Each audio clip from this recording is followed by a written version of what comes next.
Aujourd'hui, on a plusieurs points à voir. On va voir d'abord les 12 tribus d'Israël en Afrique. On va prendre l'explication selon la tradition Zoulou et Bas-Congo et leur emplacement en Afrique. Déjà, on va commencer avec les 12 tribus d'Israël en Afrique. Frère Kofane. Exactement. Les 12 tribus d'Israël dont parle la Bible se trouvent en Afrique. Ces tribus ont existé en Afrique et c'est en Afrique que s'est déroulée l'histoire d'Israël, c'est pas ailleurs. C'est ce que le monde dans lequel nous sommes, c'est un monde qui a été repris afin de permettre à Satan, n'est-ce pas, de préparer son avènement. Ça peut surprendre qui ça peut surprendre, mais c'est vrai. C'est ce qu'on appelle Babylone, le règne de la confusion, le désordre. Donc il a fallu que celui qu'on appelle Satan sème le désordre et la zizanie afin de mieux préparer son avènement. Ça veut dire qu'il a changé les données. Il a changé le langage, il a changé les cultures et les traditions. Il a changé le genre de vie de beaucoup de peuples afin, n'est-ce pas, d'amener la Bible à dire des mensonges. C'est-à-dire que le monde tel qu'on le voit aujourd'hui est la contrefaçon du monde que la Bible nous présente. Donc ça veut dire que quand vous prenez le monde d'aujourd'hui, vous appliquez à la Bible, automatiquement il y aura des erreurs. Voilà pourquoi les scientifiques arrivent toujours à la conclusion selon laquelle Israël, qu'on voit aujourd'hui, c'est un peuple fictif. Oui, c'est juste que bon, les pasteurs et certaines personnes, dans leur émotion, n'est-ce pas, amènent les gens à, comment dire ça, à conseiller un mensonge qui en réalité n'a pas de place. En réalité, quand vous prenez le monde dans lequel nous sommes, c'est un monde qui a été mis en l'envers. Je prends toujours l'exemple de l'Afrique où on a subi ce qu'on appelle le partage. Avec la conférence de Berlin, on explique qu'en fait, les nations africaines ont été partagées. On a partagé l'Afrique comme un gâteau.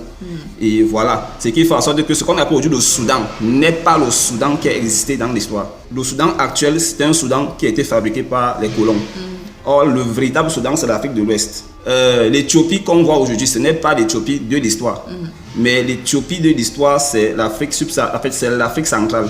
Ça se voit visiblement sur les anciennes cartes d'Afrique. Donc, vous voyez que les choses ont été complètement modifiées. Quand on voit aujourd'hui le Nigeria, le Niger, c'était encore toute l'Afrique de l'Ouest. Cette partie portait plusieurs noms, mais aujourd'hui, ça a été fragmenté de manière à donner des pays comme le Niger, le Nigeria. Donc, il y a eu plusieurs bouleversements, ce qui fait en sorte que le monde dans lequel nous sommes, c'est un monde en l'envers. Pour dire que les gens qu'on appelle aujourd'hui, c'est pas les Juifs, les Israélites, les Arabes ne sont pas ceux dont la Bible parle. Ouais, donc il y a eu modification, il y a eu bouleversement, ce qui fait en sorte que si tu ne prêtes pas attention, vous allez interpréter la Bible dans le mauvais sens, ce que beaucoup de gens sont en train de faire. Mais le Seigneur est en train de ramener les choses en ordre, c'est-à-dire que mettre un terme au règne de Babylone, afin de remettre les choses en ordre tel qu'il établit les choses. C'est pour ça qu'il est dit dans le livre des Actes des Apôtres, en fait, ce sont les apôtres qui posent la question à Jésus-Christ. Est-ce en ce temps que tu viendras rétablir le royaume d'Israël? On parle de rétablir, donc ça veut dire que forcément, il y a eu un déséquilibre qui a fait en sorte que le royaume soit démantelé. Démantelé, dépecé, dispersé et éparpillé dans le monde. Maintenant, le Seigneur va venir rétablir son royaume, qui est Israël, afin que, n'est-ce pas, il puisse régner en toute quiétude avec les hommes. Voilà. Ok, les 12 tribus d'Israël se trouvent véritablement en Afrique, Frère Kofane. Effectivement, c'est ce qu'on allons voir. Je vais expliquer avec les traditions africaines, Zoulou, Bas-Congo. Je vais donner la signification de chaque nom dans nos langues et comparer avec l'hébreu. Vous allez vous-même voir qu'il y a une différence radicale. Par exemple, l'hébreu se perd, or nos langues restent bibliques. Voilà. Ok, on va commencer avec le grand 1 qui est l'explication selon la tradition Zoulou. Oui, donc on va commencer par la tribu de Ruben.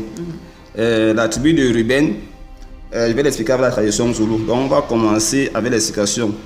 Bon, déjà en hébreu, qu'est-ce qu'on dit de Ruben? On dit Ruben veut dire voici un fils. Voici un fils. Qui venant de l'hébreu Ra'a, qui signifie voir, et Ben qui signifie fils. Donc en un mot, Ruben veut dire voici un fils. Voilà. Or, quand Ruben naissait selon la Bible, Léa, sa mère, disait que quoique, cette fois-ci, mon mari m'aimera. Voilà. Mais chez les Africains, chez les Bantous, le mot Ruben en Zoulou vient de la racine Roba, qui signifie aimer, appâter, amener quelqu'un à aimer une autre. Voilà. Donc, ce qui signifie que quoique Ruben était celui-là qui devait amener Jacob à aimer Léa. Donc, de Roba, on a le nom Robéné. Robéné qui signifie l'appâteur, celui qui amène quelqu'un à aimer une autre personne. Donc pour dire que quoique Ruben, dès sa naissance, était celui-là qui devait amener Jacob à aimer Léa. C'est pour ça qu'on dit Robéné, l'appâteur. En Kikongo, c'est Lobéné ou bien Lobini, qui signifie la même chose qu'en langue Zoulou. Oui, ça vient de la racine Loba, en Kikongo, Loba, qui veut dire aimer, appâter. Voilà, donc vous voyez que l'explication du nom Ruben dans nos langues est correcte et en phase avec ce que la Bible dit. Or, en hébreu, ça veut dire voici un fils. Voici un fils n'explique pas le langage que Léa tient par rapport à la naissance de Ruben. Or, le langage bantou explique ce que Léa dit. Elle dit que cette fois-ci, mon mari va m'aimer. Mon mari aura de l'amour pour moi. C'est exactement ce que Ruben veut dire dans nos langues. C'est-à-dire que l'apateur, Robéné, a mené Jacob à aimer Léa. C'est ce que la tradition Zoulou explique. Voilà ce que je peux dire pour le patriarche Ruben. Maintenant, par rapport à l'emplacement des tribus, de la tribu de Ruben en Afrique, c'est une tribu dispersée et complètement, je peux dire, presque effacée. C'est par la grâce de Dieu qu'on parvient à retrouver quelques noms qui ont été conservés. Voilà, par exemple, nous allons aller du côté de la Zambie. Vous allez voir la ville de Lubeni. Lubeni, on peut dire Lubeni ou Rubeni, voilà, situé dans la Northern Province, en Zambie. Toujours en Zambie, vous allez voir Ruben Shishiki, voilà. On part du côté du Tchad, vous allez voir la ville de Ribeni. Et en Angola, vous allez voir Lubino. On dit Lubino ou bien Rubino. Donc voilà le nom du patriarche qui a été conservé. Voilà, ça c'est juste le nom. Maintenant, il y a les villes, mais je ne vais pas déballer ça. Ça, c'est juste une manière d'amener les gens à fouiller eux-mêmes. Donc, c'est, comment on dit ça, je mets les gens sur la piste, en fait. Donc, voilà ce que je peux dire du patriarche Ruben. Et maintenant, comme la Bible dit, le peuple d'Israël devait être dispersé et vendu comme esclave parmi toutes les autres nations. Du côté de Haïti, on a, par exemple, les descendants du patriarche Ruben dans la ville de Lubin. On dit Lubin, d'autres peuvent dire Rubin ou bien Ruben tout court. Ça, c'est en Haïti. On va du côté des États-Unis où ils sont en grand nombre. Dans l'État du New Jersey, vous avez Robena, bien Robana. Voilà. Je pense que je vais m'arrêter là pour le cas de Ruben. On va continuer avec notre tribu. Oui. Par la deuxième tribu, c'est la tribu de Simeon. Simeon qui était le deuxième fils de Jacob, qu'il a eu avec Léa. Bon, déjà, le nom Simeon, ici au Cameroun, c'est bien, c'est un nom qu'on connaît. Oui. Mais je t'avais expliqué le nom Simeon dans la langue Zoulou et dans la langue Kikongo. En langue Zoulou, on dit Simeon, c'est Somene. Somene. Déjà, je vais expliquer pour que les gens ne soient pas dans la confusion. En hébreu, le nom Simeon, c'est Shimon. Ça veut dire il entend ou bien il a entendu. Voilà. En araméen, on dit Simone. Chez les Arabes, ça devient Siman. Siman. En langue Hausa, par exemple, ici, ça devient Saminu. Simeon, c'est Saminu. Voilà. Ça veut dire en hébreu, il a entendu. Il a entendu. Voilà. Or, chez nous, qu'est-ce que Simeon veut dire? L'explication du nom Simeon cadre avec ce que la Bible dit. Oui. Déjà dans la tradition Zoulou, on dit que Simeon, c'est un don offert à quelqu'un qui était méprisé, à quelqu'un qu'on ne considère pas. Et maintenant, Léa était comment? Elle était méprisée, non, on ne la considérait pas, Jacob ne la considérait pas. Jacob n'avait pas d'amour pour elle, donc il ne la désirait pas comme épouse. Voilà donc l'expression du mot Simeon dans nos langues, particulièrement dans la langue Zoulou, ça veut dire don d'une grande importance accordée à quelqu'un qu'on n'aime pas, qu'on ne considère pas.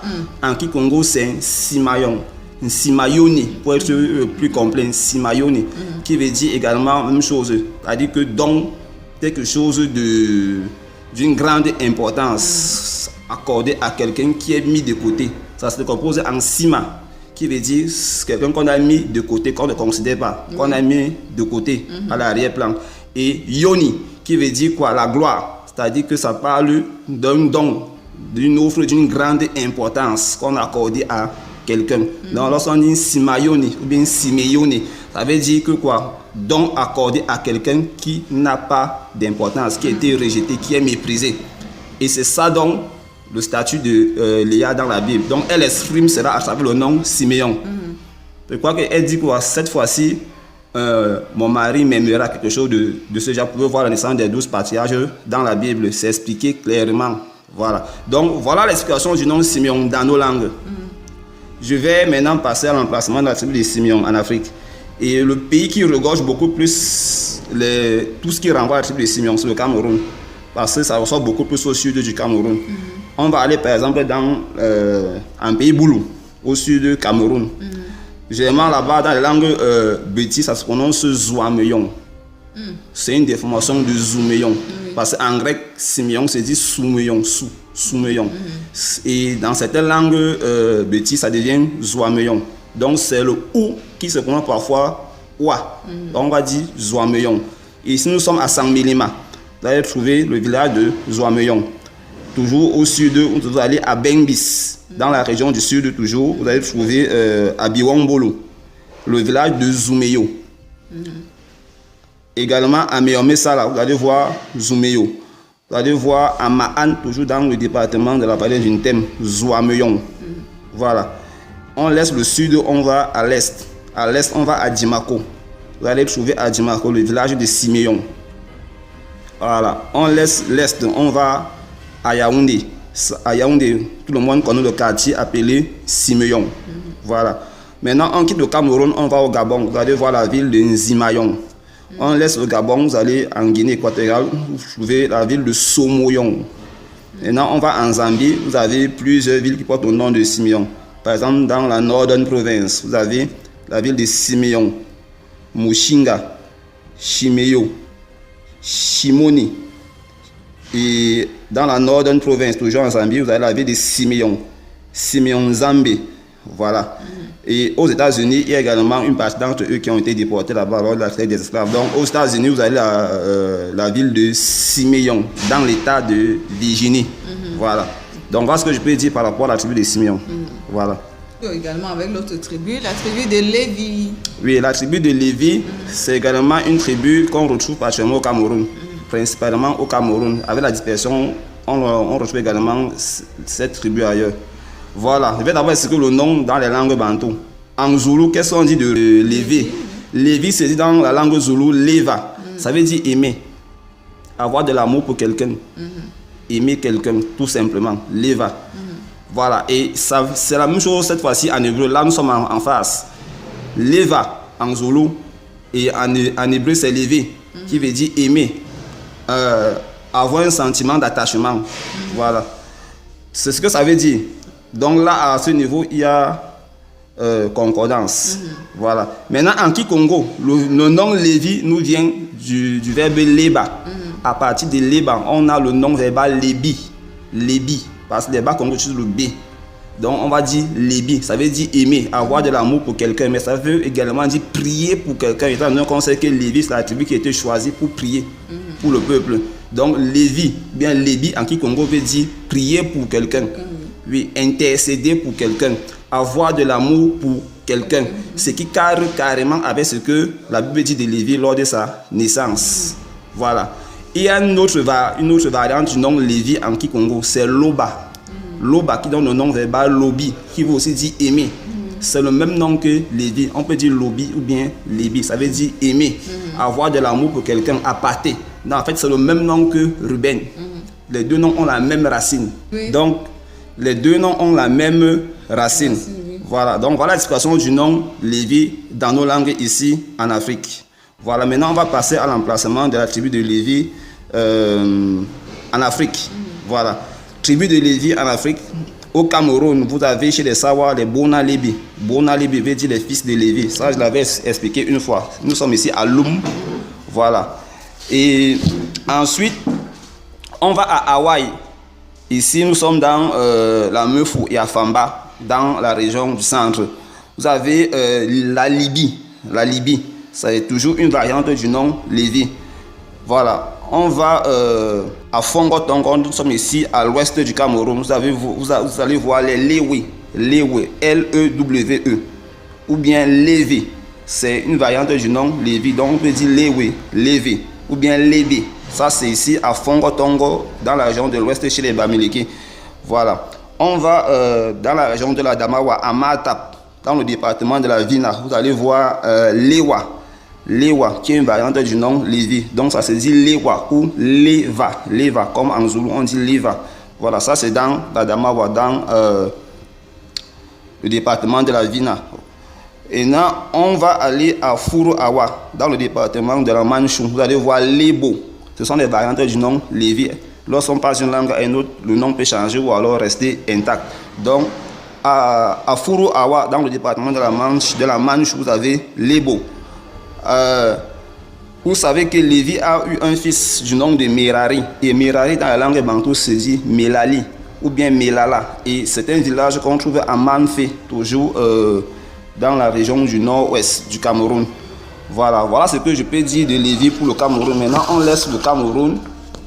On va du côté de la Zambie, dans la Northern Province. Vous allez voir la ville de Léviticus. Léviticus, ce qui nous connaît dans la Bible, dans le livre de Lévitique, c'est lié à Lévi. Donc, on continue toujours en Zambie, Northern Province. Vous allez voir la ville de Lévi. Lévi, carrément, comme c'est écrit dans la Bible. Et l'autre variante, Lovi. Ou bien Lobi, comme j'ai expliqué en Kikongo. Voilà. On laisse la Zambie, on va en Centrafrique. Vous allez voir la ville de Lebo. Oui. Lebo ou bien Levo, c'est une variante du nom Lévi ou bien Lébi. Vous allez voir toujours en Centrafrique deux villages qui portent le nom de Lébé. Lébé 1, Lébé 2. Tout ça, c'est tout le nom de Lévi. Voilà.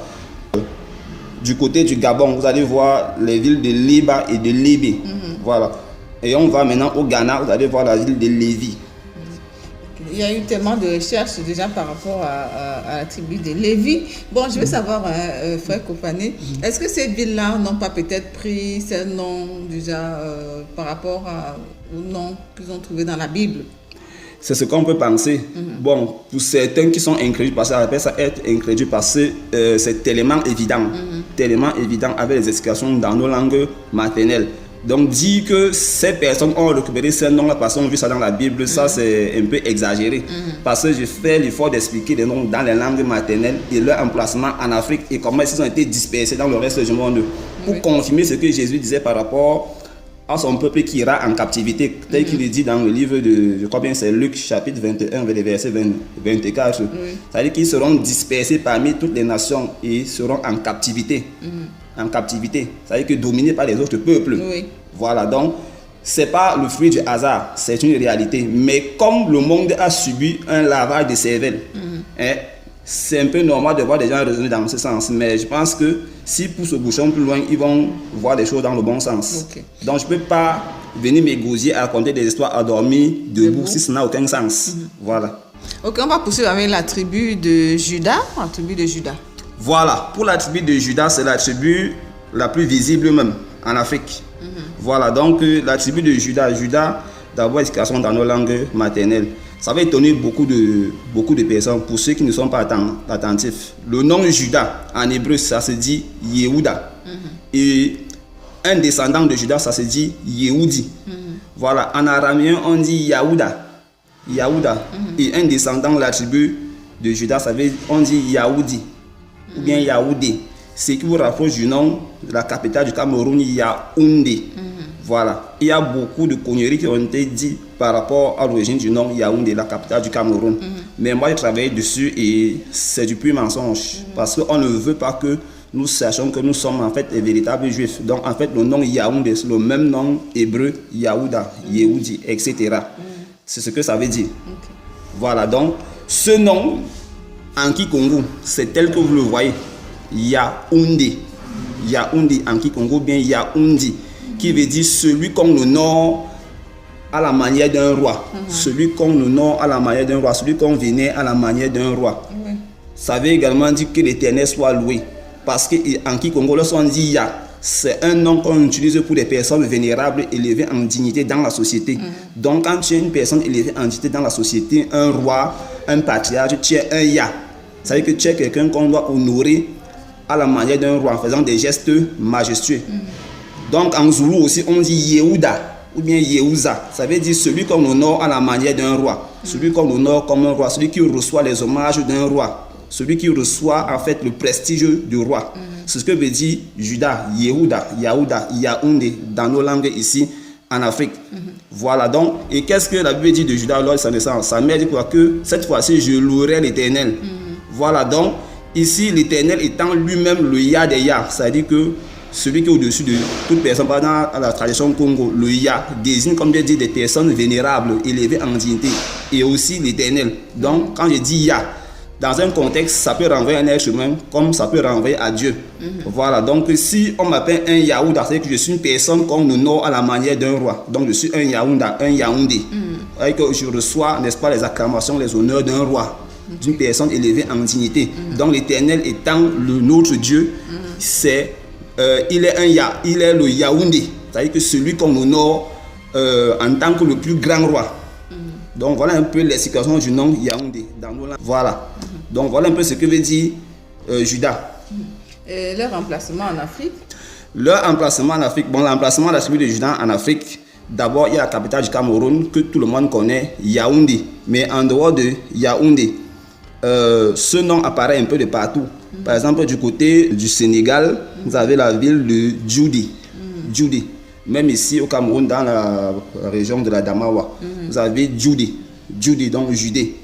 Voilà. Également du côté du Congo, la République du Congo, il y a une grande ville là-bas qui s'appelle Yaounda. Yaounda. Maintenant, donc, lorsqu'on sort d'Afrique, on va du côté de nos frères qui ont été vendus comme esclaves. Par exemple, en République dominicaine, allez voir la ville de Ba Yaounda. Ba Yaounda. Ces gens sortent d'Afrique. Ba Yaounda, c'est le même nom que Yaoundé. Voilà. Donc, toujours ici en Afrique, on va du côté de l'Ouganda. Il y a deux villes qui portent le nom de Yaoundé. Une ville, on dit Ki Yehounda, qui veut dire terre de Juda.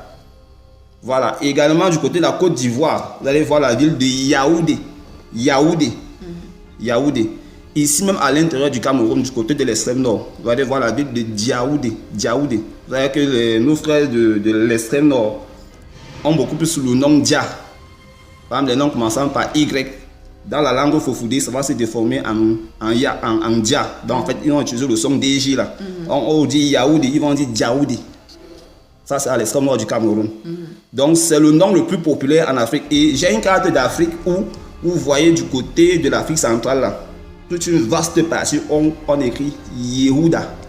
Ça, c'est une carte datant de 1747. Une carte d'Afrique réalisée par les explorateurs qui venaient ici en Afrique étudier les populations africaines. Donc, ce monsieur a écrit sur cette carte, en plein cœur du Congo, là, Yehuda. Sur l'autre carte, c'est écrit là Éthiopie. Là, je m'étais encore passé. Je ne vais pas vous dire que quand on dit Éthiopie, dans le vrai contexte historique, Éthiopie et Yehuda, c'est le même peuple. Parce que Éthiopie veut dire le centre du monde. Le centre du monde. Voilà. Et bibliquement, Israël est situé au centre du monde. Plus particulièrement Jérusalem. Est situé au cœur de la terre. Voilà. Donc, c'est ça le vrai sens du mot Éthiopie.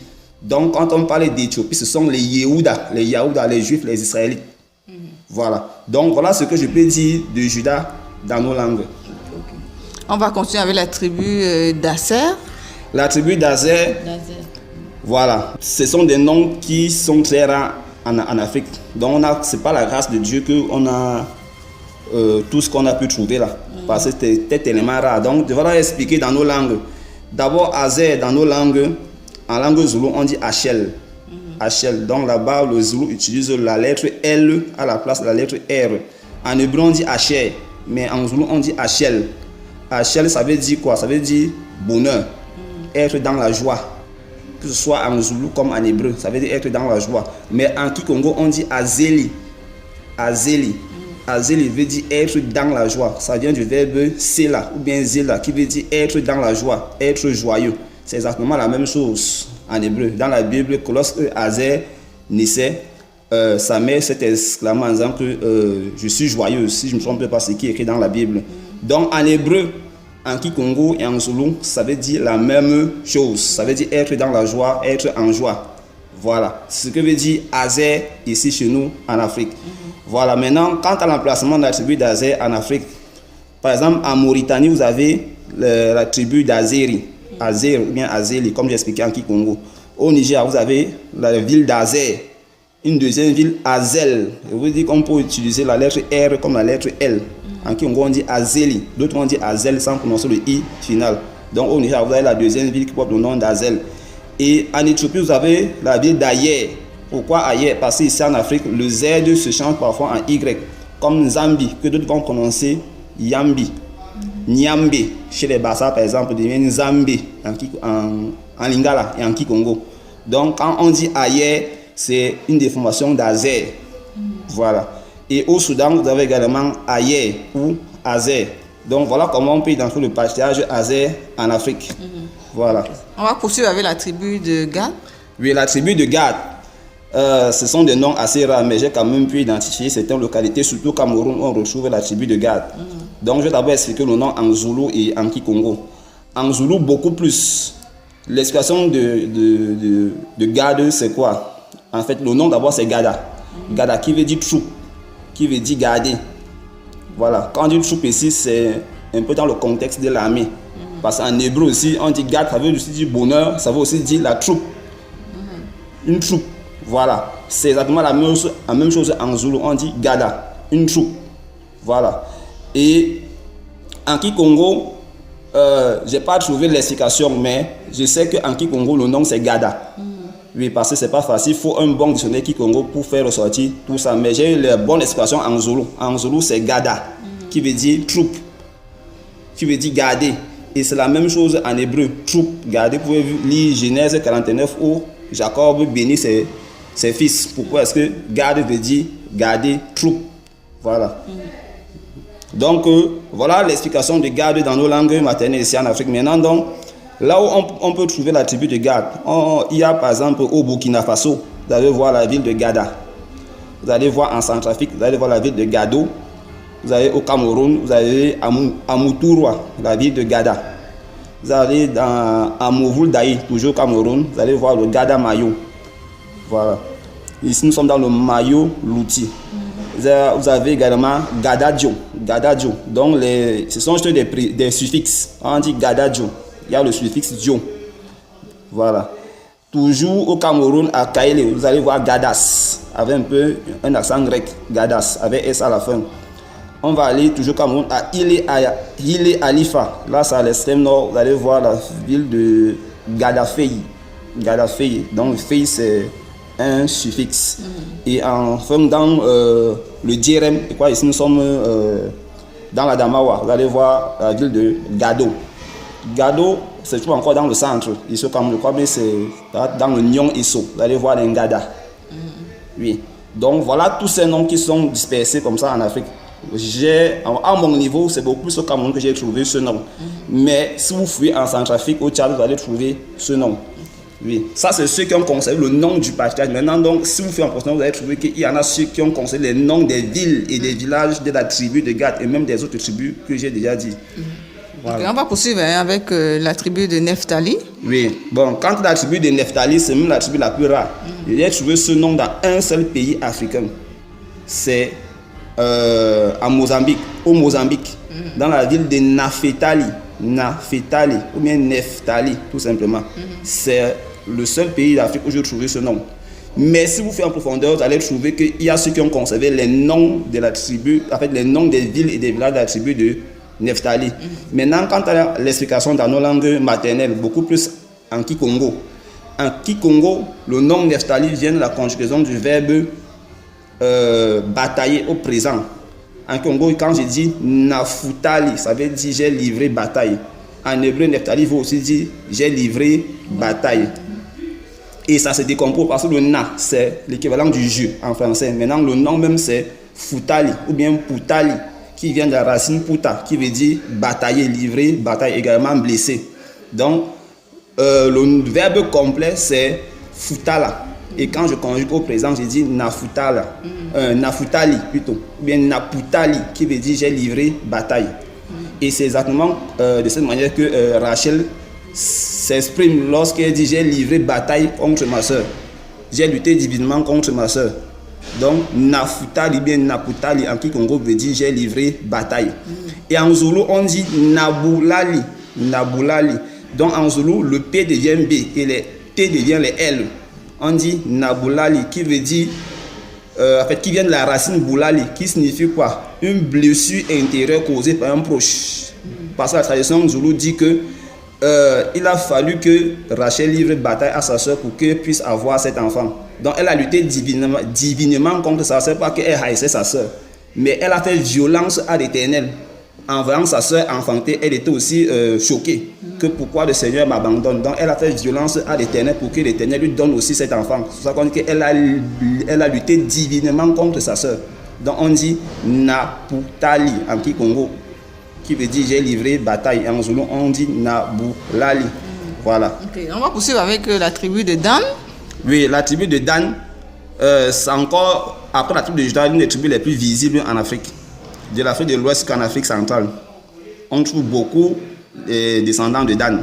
Mais vous dire que beaucoup sont dans l'ignorance, ne savent pas qui ils sont. Parce que c'est ce que la prophétie prévoit dans la Bible. Que les Israélites devaient perdre leur identité, leur héritage. Vous pouvez lire ça dans le livre de Abdias, où on prophétise qu'à la fin du temps, Jacob reprendra ses possessions. Donc, les Israélites avaient été dépouillés. Ils ont perdu leur héritage, leur possession. Ça veut dire que leur place de peuple élu, ils ont perdu cet héritage au profit d'un peuple impie que la Bible appelle Édom, qui aujourd'hui s'identifie à l'Europe, parce que les Européens sont descendants d'Édom, plus particulièrement les Romains. Ça peut étonner qui ça peut étonner, mais même dans les ressources juives, on explique qu'Édom a eu pour... En fait, l'un des descendants d'Édom, c'est Roma, de qui sont sortis les Romains. Voilà, donc ce sont eux qui ont dépouillé le peuple d'Israël. Ils ont arraché l'héritage d'Israël pour en faire la leur. Et à la fin du temps, il sera question qu'Israël récupère ses possessions, ce qui appartient à Israël. Donc, si ça va s'accomplir avec la venue de Jésus, qu'est-ce qui va restaurer son royaume. Voilà. Donc, Dan, en Kikongo, vient du verbe dana, qui veut dire juger. Ça veut dire juger. Voilà. Et également, en Zoulou, ça veut dire juger. Donc, on appelle Dan. Alors, ça, c'est le verbe. Maintenant, le nom qui découle en Kikongo, c'est Dani. Dani veut dire le juge. Ça veut aussi dire le serpent. Non pas dans le sens péjoratif, mais dans le sens où, dans la Bible, on parle du serpent d'airain. Parce que lorsqu'on dit serpent, ici, c'est dans le sens de juge. Juger, celui qui juge. Donc, en fait, celui qui fait preuve de sagesse. D'autres traduisent ça par ruse. Donc, en ce qu'on dit ici serpent, c'est dans le sens de sagesse. Regardez bien ce que Jésus dit dans la Bible, soyez prudents comme quoi? Comme un serpent. Donc, bibliquement, le serpent, c'est un animal sage. Dès la création, qu'est-ce qu'on dit du serpent? On dit que le serpent était l'animal le plus rusé parmi tous les animaux que Dieu avait fait. Bon, ils emploient le mot rusé, mais après, c'est sage. Donc, ça veut dire celui qui juge. Maintenant, dans la Bible, regarde comment Dieu bénit son fils Dan. Il compare Dan à un vipère qui, sur le passage, mord les sabots du serpent, du cheval. Donc, ici, Dan, serpent, veut dire. En fait, c'est dans le sens positif. Maintenant, serpent dans le sens péjoratif. On parle de Satan, suivez bien, c'est Nyoka, qui veut dire banni, rejeté, repoussé, refoulé, déchu. Nyoka, c'est le nom qu'on utilise pour parler de serpent ancien, faisant allusion à Satan. Mais quand on parle de Dan en tant que serpent, il s'agit ici de la sagesse. De la sagesse. Donc, celui qui est sage, c'est celui qui juge. Donc, voilà un peu la différence entre les deux. Et il faudrait bien que les gens soient capables de faire cette différence parce que beaucoup font une mauvaise interprétation. Par exemple, lorsqu'on parle du serpent d'airain dans la Bible, le serpent d'airain, ça va s'appeler Dani. Dani, parce que là c'est Jésus, tel que c'est expliqué. Lui-même le dit, non? Que de même que Moïse élève le serpent dans le désert, il fait également que le Fils de l'homme soit comment? Élevé. Là, on parlait de Dani, le juge. Le juge. Celui qui utilise la sagesse pour juger, pour faire les choses dans le bon sens. Par contre, le serpent dans le sens péjoratif, c'est Nyoka en Kikongo. Ici au Cameroun, les Bétis vont dire Nyo en Ewondo. Les Bafia vont dire Nyo, les Bameke vont dire Nyo. Ça veut dire le serpent, mais le nom complet c'est Nyoka, qui veut dire le banni, le chassé. C'est que Satan a été chassé du ciel. Voilà, donc banni, rejeté, refoulé, etc., etc. Voilà, donc voilà ce qu'on peut dire de Dan dans nos langues maternelles. Maintenant, donc, où est-ce qu'on retrouve le patriarche Dan, ses descendants en Afrique? Les plus connus sont ceux de la Côte d'Ivoire. Vous allez voir la tribu de Dan Yakuba. Dan Yakuba en Côte d'Ivoire, dans la région des montagnes. Vous allez voir les Dan Yakuba, qui littéralement signifie Dan, fils de Jacob. Ils parlent une langue hébraïque. Voilà. Par exemple, chez les Danites de Côte d'Ivoire, quand on dit merci, c'est Toda. En hébreu, on dit aussi Toda. Le Jourdain, dans la langue danite de Côte d'Ivoire, on dit Jordan. En hébreu, on dit aussi Jordan. Ça veut dire descendre.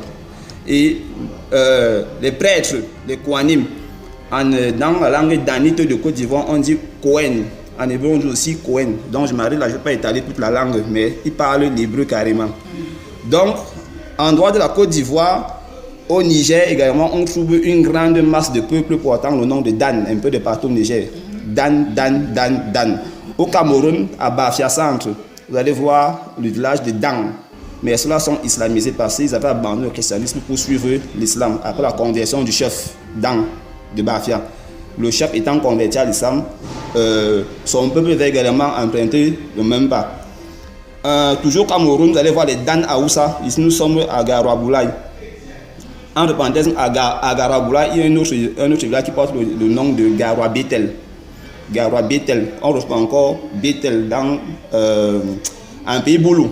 Vous allez voir Abang-Bétel qui signifie la ville de Bétel. Voilà, ça c'était une parenthèse. Toujours au Cameroun, à Yagua, vous allez voir la ville de Dan.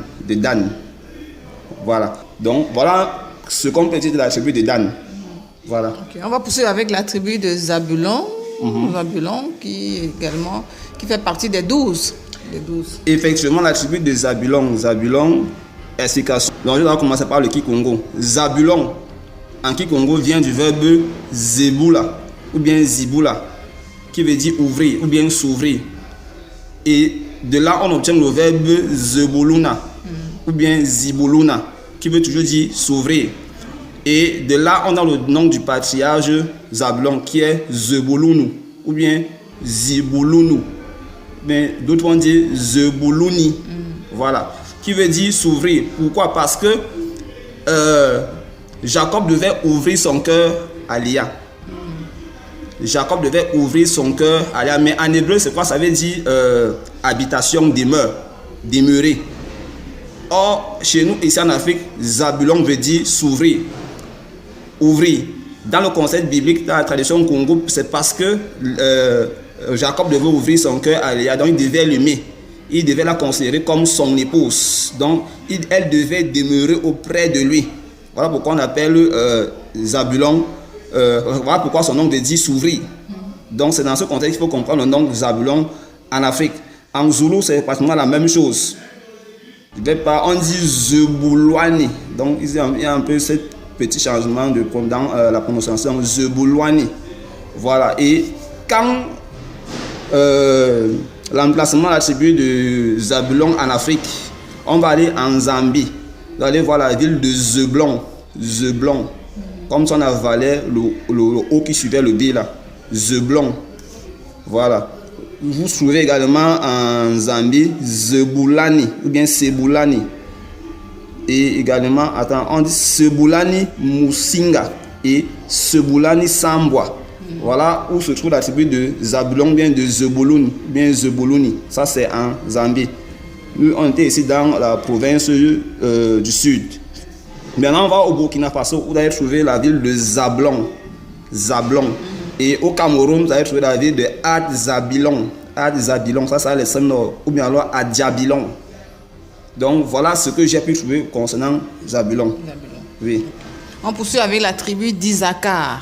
Oui, Issachar, nom assez intéressant. D'abord, ce nom en Kikongo comme en Zoulou, ça signifie la même chose.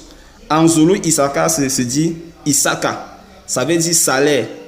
Ça veut dire paye. Ça épouse carrément le contexte biblique où c'est Léa qui dit que Dieu l'a payé. Dieu lui a donné son salaire en échange d'un mandragore. Je crois bien, vous allez lire dans la Bible. Et aussi Issachar, ce qui se dit Ishaka ou bien Issaka en langue zoulou signifie salaire. Ça fait rémunération, paye. Exactement la même chose qu'en hébreu. En Kikongo, le nom complet c'est Sakala. On va partir qu'on forme le nom Issakala, qui veut dire également salaire, paye. Mais en même temps, ça veut dire mandragore. Or, l'histoire d'Issachar dans la Bible s'est passée avec les mandragores. Ça veut aussi dire le raisin. Vous voyez un peu comment le Kikongo est encore plus précis. Maintenant, son emplacement en Afrique. On va aller ici en Ouganda. Vous allez trouver la ville d'Ishaka. En République du Congo, Isaka. À Madagascar, Isaka. Au Mozambique, Isaka. Izika et Izika Sioti. Donc voilà l'emplacement d'Isaka en Afrique, les pays dans lesquels j'ai pu identifier ce nom. Et on a trouvé également du côté des Amériques. Toutes ces tribus que je viens de citer là. Beaucoup de ces noms sont en Amérique. Donc, il y a eu comme des esclaves, selon les paroles de Jésus-Christ, où Israël devait être déporté et être vendu comme esclave. Donc, ces noms se trouvent aussi du côté des Amériques, que ce soit en Amérique du Nord, en Amérique latine, tout ça. On trouve tous ces noms-là. Les Judas, les Siméon, les Issachar, les Zabulon, et même les noms des villes et des villages. Donc les deux noms sont partagés. En fait, tous ces noms sont partagés entre l'Afrique et les Amériques. Voilà. On va poursuivre avec la tribu de Joseph. La tribu de Joseph, voilà, on sait que Joseph était partagé en deux tribus. Il y a la tribu d'Ephraïm, il y a la tribu de Manassé. Mais sinon, déjà, Joseph, dans nos langues, se dit Youssifa. L'autre, on dit Youssafio. Ça veut dire, exactement comme en hébreu, ça veut dire il ajoute. Chez nous, ça veut aussi dire qu'il ajoute, il augmente. Comme en langue Zolo, ça veut dire il ajoute, bien l'Éternel ajoutera, augmentera. C'est ce que ça veut dire. Donc, on dit Youssifa, ou bien Youssefa, Youssafio, etc. En Kikongo, je crois on dit Youssafio. Voilà. Donc, voilà l'explication du nom dans nos langues maternelles. Et maintenant, donc, Joseph étant divisé en deux tribus, Ephraim et Manassé. Je vais commencer par la tribu de Manassé. Manassé, dans nos langues, dit Manassi. Ça, c'est en Kikongo. Manassi. En langue zoulou, je n'ai pas pu avoir l'explication, mais en Kikongo, on dit Manassi. Ça vient du verbe mana, qui veut dire terminer, achever. À partir de quand on forme le verbe manassa. Et de manassa, on a le nom Manassi, qui veut dire celui qui met un terme à. Celui qui m'amène oublier. Et dans la Bible, Joseph donne ce nom à son fils parce qu'il dit que l'Éternel m'a fait oublier mes souffrances, mes peines. Parce qu'on sait qu'il a tellement enduré avec l'esclavage. Il donne donc le nom de Manassé à son fils parce que c'est l'Éternel qui a mis un terme à ses souffrances. Donc l'Éternel a mis fin à ses souffrances. Donc ça vient de la racine mana. Ça c'est en Kikongo, même chez les bêtis, le même verbe existe. Chez les femmes du Gabon, le verbe mana, ça veut dire fini. En hébreu, mana, ça veut dire fini, achever, mettre un terme. Donc ça part de ce nom en Kikongo qui donne plus d'excitation. On a le suffixe sa. On forme le nom Manassa qui veut dire achever, mettre un terme, prendre fin. Donc Joseph s'exprime en disant Manassi, disant que l'Éternel est celui qui a mis un terme à ses souffrances. Voilà. Quant à Ephraïm, Ephraïm, ça va surprendre les gens, c'est le même nom que Afrique. Ephraïm en hébreu veut dire fructueux, fégon. Ici chez nous aussi on dit Epharaïma en langue zoulou. Epharaïma. La racine c'est Ephra ou bien Ephara qui veut dire fructueux, porter du fruit, être fécond, être béni, être comblé. Donc on dit Epharaïma en langue zoulou. Mais en Kikongo on dit Fulukana. Fulukana, à partir duquel on forme le nom Afulukana ou bien Afulukani. D'autres vont utiliser la lettre R, donc on va dire Afurukana, bien Afrukana. C'est le nom de l'Afrique. Donc ça vient du verbe Fuluka ou bien Fulukana, qui veut dire être béni, être fécond, être prospère, être fructueux, être comblé, être rassasié, être bourré de richesses, de bénédictions. Pourquoi? Parce que quand Joseph donnait son nom à son fils, il a dit que l'Éternel m'a rendu prospère dans le pays de mon affliction. Donc, Ephraïm veut dire être prospère, être fructueux, être béni, être fécond. C'est la même chose en Kikongo, on dit Fulukana. C'est d'autres bantous qui vont utiliser la racine, le mot, le suffixe yima pour dire Epharaïma ou bien Afaraïma, qui veut dire être prospère, être fécond, être fructueux. Mais en Kikongo, c'est Fuluka, le verbe. Et de là, on forme le nom Afuluka, qui veut dire être prospère, être fécond, être rassasié. Ou alors Fulukana. Et on obtient Afulukana, qui porte la même signification. Donc, voilà l'expression de Ephraim et de Manassé dans nos langues. Maintenant, où est-ce qu'on trouve ce nom? Les noms de ces deux patriarches en Afrique. Quant à Ephraim, d'abord, on va aller en Zambie. Vous avez la ville d'Ephraim. Une fois, Ephraim, deux fois, Ephraim Chilengwe. Voilà, ça c'est en Zambie. On va aller du côté du Gabon. Vous allez voir cette ville qui porte le nom d'Afrique au Gabon. Au Tchad, Afrouk. Au Nigeria, vous allez voir Afrique. Voilà ce que je peux dire pour la tribu de Ephraim. Pour Manassé, vous allez voir, nous sommes ici en Zambie, vous allez voir dans la province du sud, Manassé. Dans la province du nord, Manassé encore. Voilà. Oui, Manassé du côté de l'Angola et Manassé du côté du Mozambique. Donc voilà comment ces patriarches se localisent. Et que ça, ce n'est pas tout. Il y en a bien d'autres. Moi, mon Nigeria, vous trouvez le nom de Manassé, mais au Cameroun, il y a un village qui s'appelle Manassa. Voilà. On va finir avec la dernière tribu, Benjamin.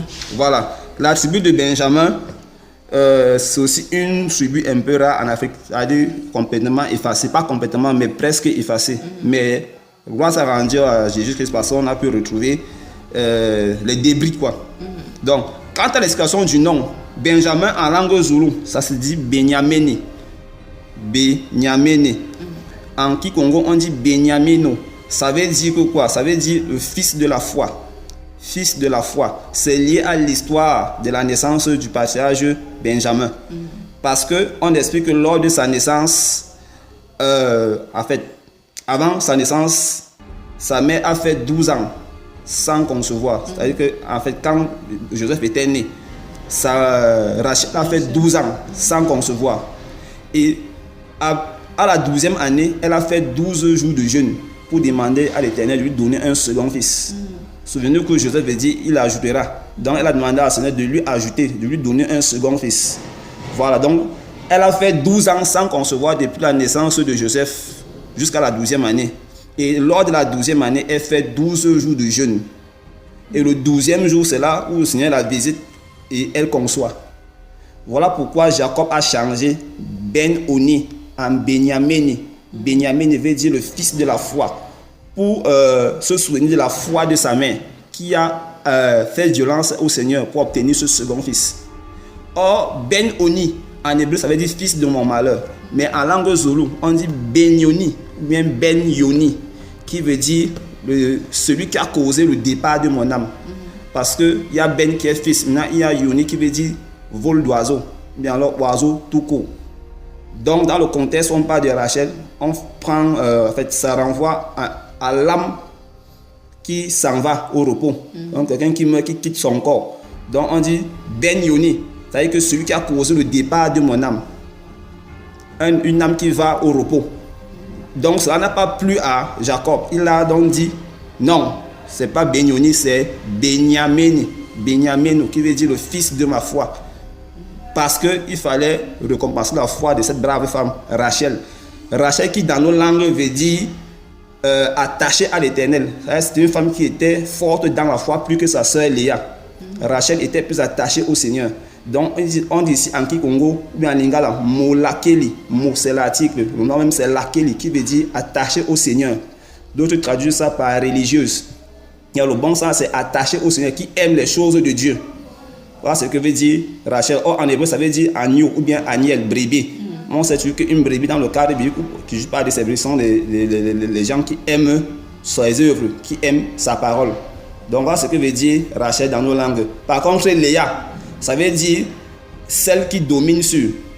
Celle qui domine sur. C'est ça qu'a nous le nom lion. Parce qu'en Kikongo, ça vient de la racine Léa. Ça veut dire s'allonger, allonger, dominer sur, avoir la domination sur. Est-ce que vous voyez? Donc, de là, on a le nom Léo, qui donne Léona ou bien Léonie, d'où le nom du lion. Parce qu'on fait généralement un lien entre Léa et le lion, mais le Kikongo explique ça clairement. Donc Léa en Kikongo veut dire celle qui domine sur. On peut aussi dire Léonie, ou bien Léona, celle qui domine sur, celle qui domine sur, qui a autorité sur. Oui. Donc c'est ça un peu le lion, quoi. Donc voilà l'explication de Benjamin dans nos langues. Maintenant, on passe à l'emplacement de la tribu de Benjamin en Afrique. En Zambie, dans la province du Nord, vous allez voir la ville de Benjamin Ngombe, Benjamin Nyambi, Benjamin Siwali, Benjamin Siluela. Et vous allez voir la ville de Benjamin Chisasa. Ça, c'est en Zambie. Maintenant, on va je vais prendre d'abord le Mozambique. Vous allez voir la ville de Benjamin. Bien Benjamin, voilà la prononciation aussi. Au Togo, vous allez voir la ville de Benyami, parce que la prononciation va aller en fonction des langues. D'autres vont dire Benyami, la prononciation complète. D'autres vont seulement dire Benyami, bien Benyama, Bonyama, etc. Toujours au Togo, j'ai dit Benyami, Benjena, Benjana, bien Banjana. Du côté du Ghana, vous allez voir Banjanin, Banjanin. Du côté toujours du Ghana, c'est Bunyama. Voilà. Je vais partir en Sierra Leone. Vous allez voir Benjama ou bien Bunjama. Et au Cameroun, vous allez voir la ville de Bonyama Vio. Bonyama, suivi de Vio, dans le sud-ouest. Donc voilà comment est-ce que le nom de Benjamin se retrouve un peu de partout en Afrique. Et vous voyez que la prononciation change lorsqu'on passe d'une langue à une autre. Voilà, donc voilà ce que nous pourrons dire pour les 12 patriarches en Afrique. J'ai dit tantôt que ça se retrouve également du côté des Amériques. Donc c'est l'essentiel que j'ai dit ici.